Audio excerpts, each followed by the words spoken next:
Welcome to a special edition video of Trigonometry Basics.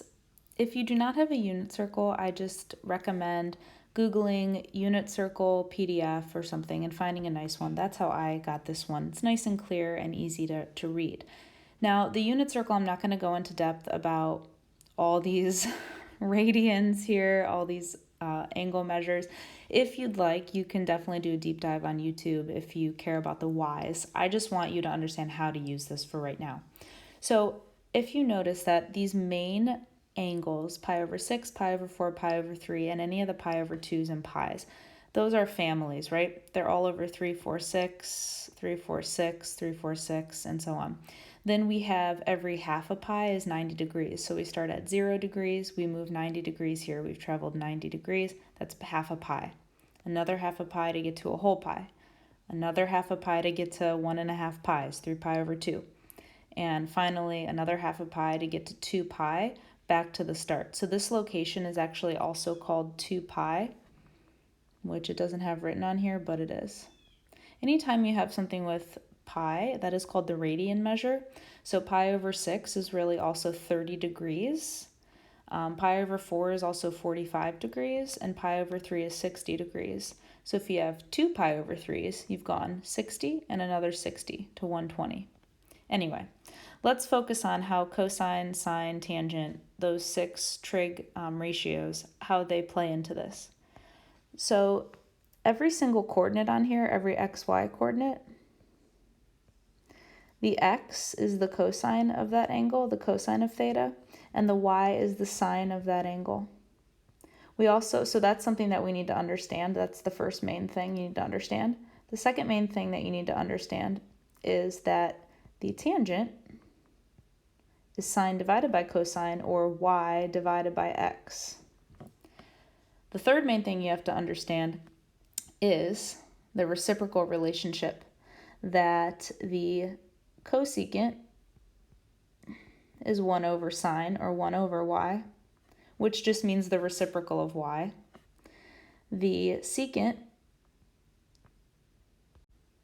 since secant is the reciprocal of cosine, it's the reciprocal of x, so it's 1 over x.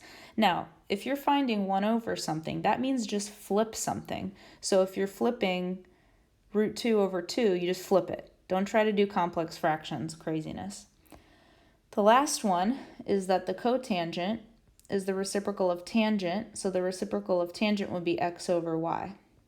So again, this is the reciprocal of y or x. You don't necessarily have to do 1 over something crazy if it's already a fraction. Okay, now let's take a look at these basics here and apply them. So if I were to ask you to find the cosine of 3 pi over 4, we locate 3 pi over 4. Here it is. The cosine is the x coordinate there. It's the x value. The x value is negative root 2 over 2. So the cosine of 3 pi over 4 is negative root 2 over 2. That's it. Let's do another one. Let's do the sine of 3 pi over 2. So we're going to find 3 pi over 2. Here it is. The sine is the y coordinate there. The y coordinate is negative 1. Awesome. So there's a cosine and a sine example, and that works anywhere. Let's do a tangent. Let's find the tangent at pi. All right, so tangent, along with the rest of these, have the potential to be undefined, and that's because they're fractions now. So if the denominator of any of these fractions is 0, that means our answer is undefined since we can't divide by 0. Tangent is y divided by x. The y coordinate is 0 and the x coordinate is negative 1. So this is 0 over negative 1, which is okay. That's 0. Let's do the tangent at pi over 2. Pi over 2 is right here. It's 90 degrees. The y coordinate's 1 and the x coordinate is 0. So we would have 1 over 0. That is no good. That is undefined. Let's do one more tangent. Let's do the tangent of pi over 4. Actually, we'll do 2 more tangents. The tangent of pi over 4. All right, tangent is y over x. Pi over 4 is right here, or 45 degrees. Now, we'll have a complex fraction, right? Sure. You could write root 2 over 2 over root 2 over 2. It seems like a lot of work. What happens when you divide something, but those two things are the same, right? What happens if our y and x are the same? Anything divided by itself is just 1. So the tangent at pi over 4 is just 1 because it's root 2 over itself. All right, let's do the tangent of 5 pi over 3. 5 pi over 3 is down here. The y-coordinate is negative root 3 over 2. And the x-coordinate is 1/2. That means we have a complex fraction. There's a video on that. We multiply by the reciprocal of the denominator, and then we see if we can do any canceling. The 2 and the 2 cancel to 1, so we're left with negative root 3 over 1, which is just negative root 3. All right, let's do a cosecant. Let's find the cosecant of 4 pi over 3. All right, cosecant is the reciprocal of y because sine and cosecant are reciprocals of each other. So here's what I recommend. I recommend finding what the y-coordinate is and taking its reciprocal. Don't try to do 1 over some fraction. Here's 4 pi over 3. Here's the y-coordinate. We flip it. That's what 1 over something means mathematically. So we're going to flip this and take the reciprocal of the y. Taking a reciprocal still means it's negative. It doesn't change the sign, S-I-G-N sign. It doesn't change if it's positive or negative.